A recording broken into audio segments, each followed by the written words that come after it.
안녕하십니까. 여기는 광동 단하산입니다. 그거 보시다시피 여기 풍경은 세계에서 너무 유명한 뜻인데 뭐냐면은 뒤에 보시면 다 아시겠습니다. 이거 너무 재미있게 생기는 거죠. 네, 보시면 그거를 알게 됩니다. 여기서는 좋은 풍경을 보면서 동주를 마시려고 합니다. 근데 여기 사람 좀 많아서요. 내려가서 마셔보겠습니다. 有叫它罗掌石，为什么叫它罗掌石呢？因为它是非常像古时候皇帝出宫啊，太监呢会在后面给他撑到那把双层一上，叫罗掌。码头其实呢，从那个码头上岸呢，是方便你们去看姻缘石坐降龙湖渡船的一个码头啊。你们在那个码头上。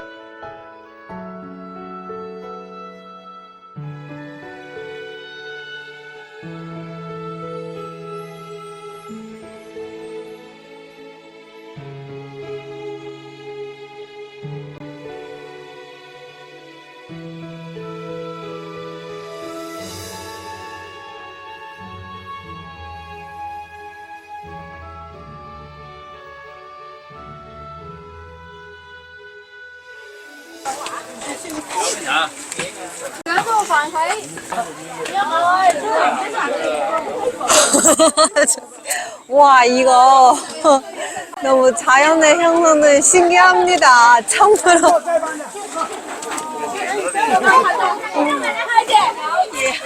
起来吧，他们要跑。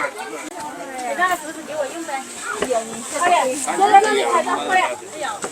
我这有，我这就中午的时候。 여러분, 여기 은문석이입니다. 우리는 배를 타고 강을 거슬러 올라왔고 여기 바로 은문석이에요. 와, 여러분 그거 보시면은 조물주가 만든 자연의 형상을 참으로 신기하고 재미있습니다. 이 모든 것이 운명의 조화라고 봐도 되겠죠?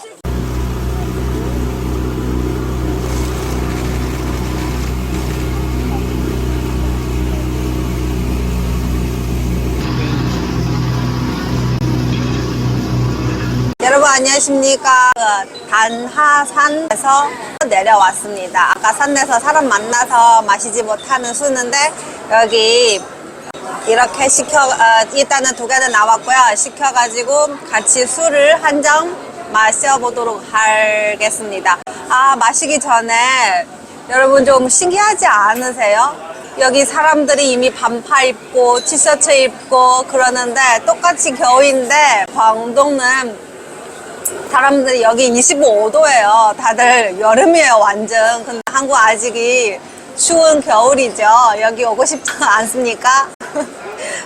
그리고 동주는 아까 산에서 이야기 조금은 끝났었어요.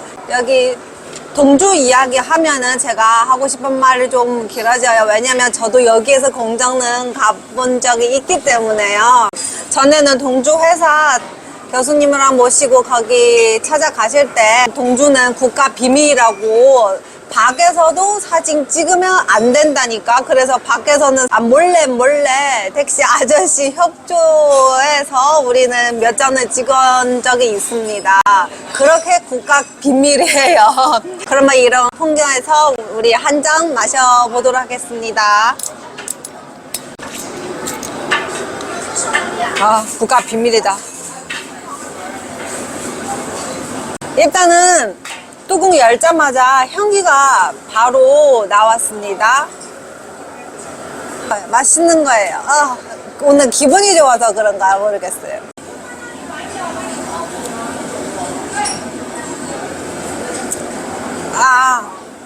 아, 그리고 약 냄새 좀 나요. 아, 혹시 교수님 이거 약을 좀 넣은 거 같는데? 그쵸? 약을. 예. 오. 있었나요? 여기는 꼭 괴주 성준이 준의씨 공장에 있어요. 아, 국가 비밀이라서 더 신비로운 성이 있는 것 같습니다. 마시고 싶습니다. 오늘 소개는 여기까지 합니다.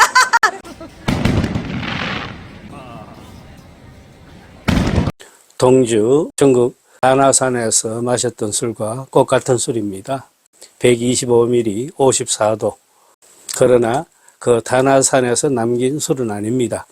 한 가지 전국에서 백주를 구입해서 국내로 들어올 적에 주의할 점 하나는요. 중국 현지에서 술 마개를 따고 몇 잔 혹은 반병 이렇게 마시다가 그 아깝다 싶어서 그 병을 국내로 들고 들어오면 안 됩니다. 공항에서 걸리기 딱 십상입니다. 중국에서 한 번 마개를 열었던 술은 기념 삼아 빈병이라도 들고 들어오려면은 아깝더라도 병에 남은 술은 다 버리고 오시는 것이 좋겠습니다. 동주 전국 백알 중에서도 꽤 신비롭고 희한 이야기를 많이 담은 술이 이 동주가 되겠습니다.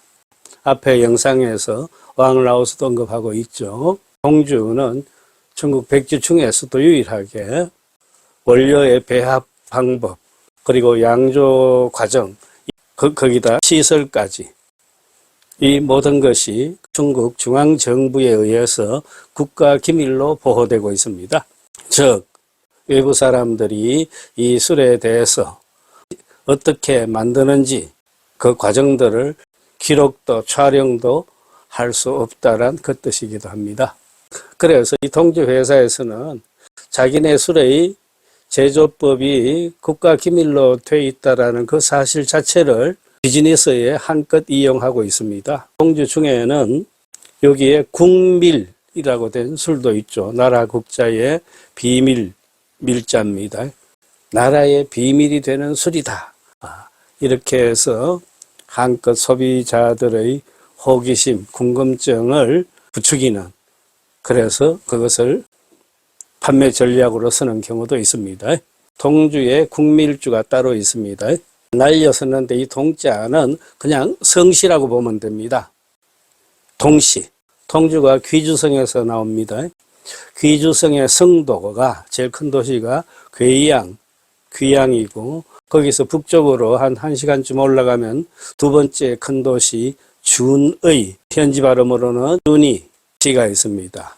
그 준이시 교외에 동공진이라는 마을이 있습니다. 거기에 이 술회사가 있다.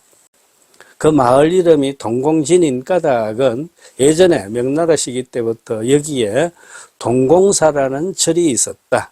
그 때문입니다.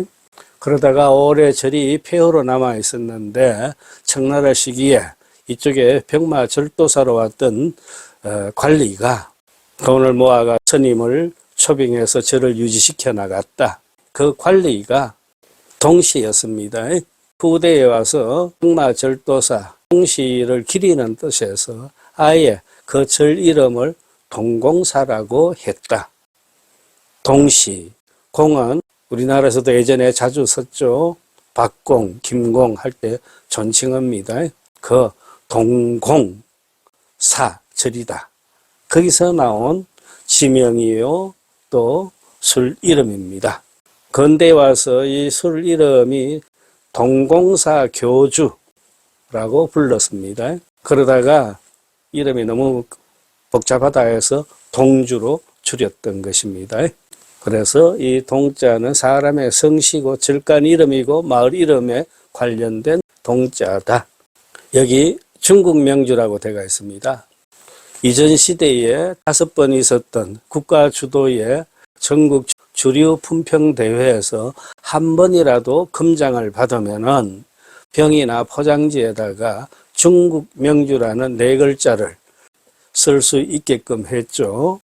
이렇게 해서 그 5번의 대회에서 이 중국 명주의 타이틀을 딴 술이 총 17개가 됩니다.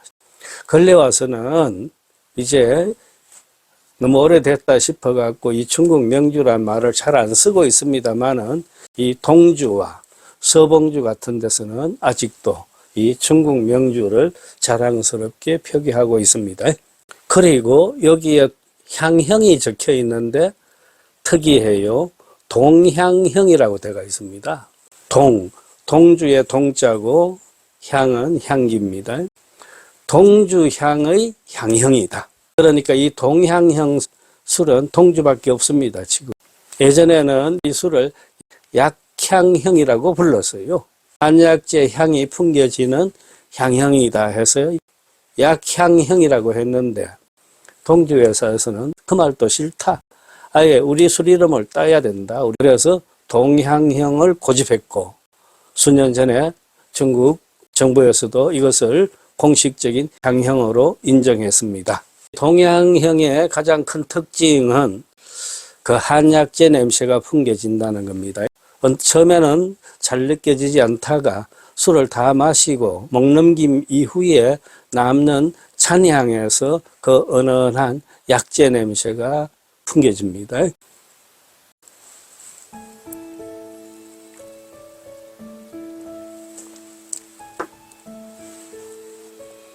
예. 동주가 여타의 백주와 가장 다른 점은 바로 이 약재 투입입니다. 중국에도 몸에 좋다는 약재가 수도 없이 많죠. 그 중에서 식물성 약재가 90가지, 그리고 동물성 약재가 40가지, 이렇게 이 술에 들어간다라고 얘기하고 있습니다. 그러니까 동식물 약재 130가지입니다. 우리가 알만한 약재들은 이 술에 다 들어갔다 하여 이 술회사에서는 자기네 술에 대한 자랑을 보면은 이 동주가 마치 만병통치약처럼 선전되고 있기도 합니다.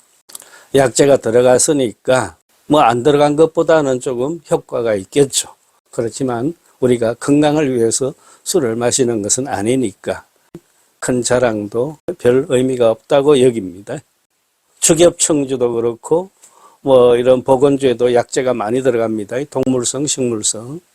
그런데 보건주, 즉 약주와 빼갈, 백주가 어떻게 차이가 나느냐. 약재가 들어가는데 이것은 약재를 어느 단계에 넣느냐에 따라서 달라집니다. 동주는 누룩을 만들 적에 거기에 이미 약재가 들어갑니다. 그래서 소곡, 쌀누룩을 흔히 소곡주라 그런다 그랬죠. 여기 지금 보면 대략한에 대미라고 되어 있습니다. 쌀입니다. 이것은 누룩의 원료로 쌀이 들어갔다라는 겁니다. 그렇게 만든 술을 소곡주라고 하고, 밀 혹은 보리로 만든 누룩을 대곡이라고 하고, 그렇게 만든 술을 대곡주라고 하죠. 그런데 이 동주는 대곡주에 또 소곡주 다 합한 술입니다. 즉 쌀누룩의 소곡에는 식물성 약재가 들어가서 누룩을 완성시킵니다. 그리고 이후 발효 과정에 들어갑니다. 또 동물성 약재들은 대곡에 들어갑니다.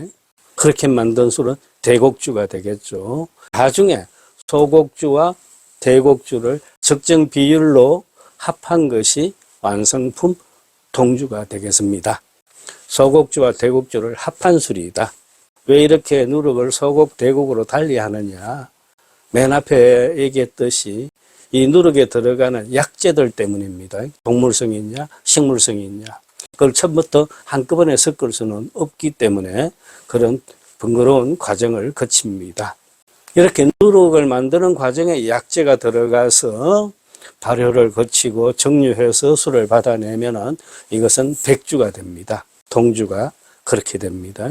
그런데 축엽청주처럼 완성된 분주에다가 약재를 집어넣어 갖고 만든 술, 그거는 이제 우리식의 담금주에 해당되겠죠. 그거는 약술, 보건주로 분류합니다. 이 귀주성 쭈닛이 우리가 잘 알고 있는 마오타이 마을도 이 지역에 있습니다. 크게는 쭈닛이 관할입니다. 청나라 시기 때부터 이 지역이 술산업이 발달돼 왔는데 그 중에서도 정시성을 가지니 우리네 정자하고 한자는 달라요. 과정이라고 할 적에 그 정자입니다. 그 중에서도 그 정신의 술도가가 가장 유명했다 그럽니다. 거기 4대 계승자 정명곤이라는 이가 있었어요. 그는 특히 자기네 집에서 전해오던 가업, 이 통주에 대해서 아주 공부를 많이 한 사람이었어요.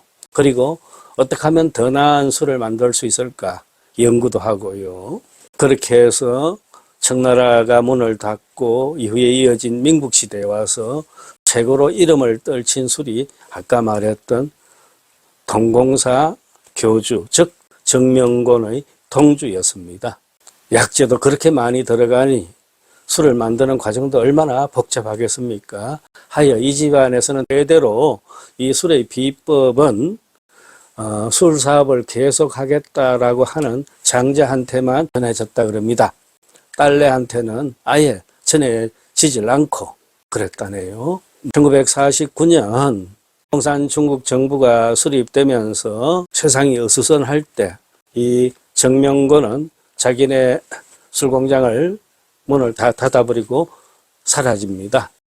공산 정부가 수립된 후 5년이 지나서 이 귀주성에서는 귀주성의 한 자산이 되는 통주를 재건해야 된다라는 그런 과제를 갖고 이 정명곤 씨를 찾느라고 애를 먹었습니다. 마침내 그를 수소문 끝에 그를 찾아냈고 협조를 구한 끝에 정명곤이 순순히 공장에 나와서 흩어졌던 직원들을 모으고 그래서 오늘날과 같은 동주를 선보이게 되었다. 이렇게 말합니다.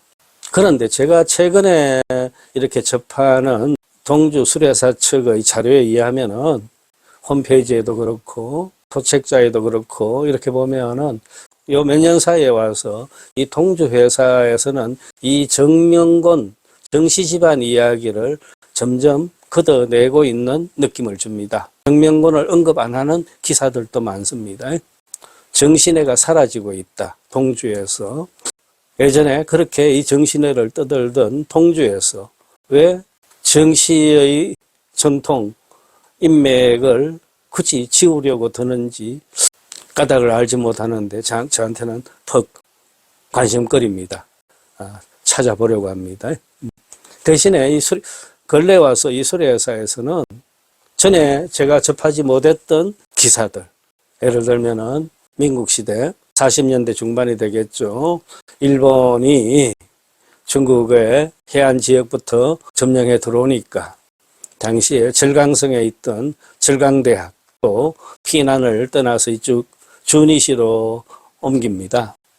이 피난 왔던 절강대학의 연구팀들이 동주에 관심을 갖고 이 술에 대한 연구와 양조법의 개선에 크게 이바지했다라고 기록하고 있습니다. 최근에 제가 접한 글로 의하면은 이 동주의 그 비방을 집안의 내력으로 전해줬던 정씨의 이야기는 점점 뒷전으로 사라지고 전에 없던 절강대학 연구팀 이야기가 이 동주 이야기에 끼어들고 있다. 흥미로운 사실입니다.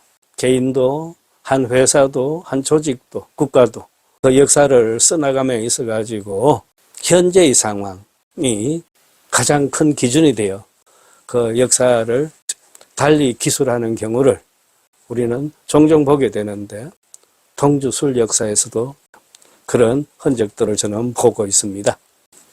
54도인데 그렇게 독한 느낌을 주질 않습니다. 그리고 술맛도 깔끔해요. 술맛이 가벼우면서도 촘촘하고 빛끝도 상쾌합니다. 거기다가 은은한 약향이 얹혀짐으로 해서 술의 기품을 좀 더 올려주는 그런 느낌도 없지 않아 있습니다.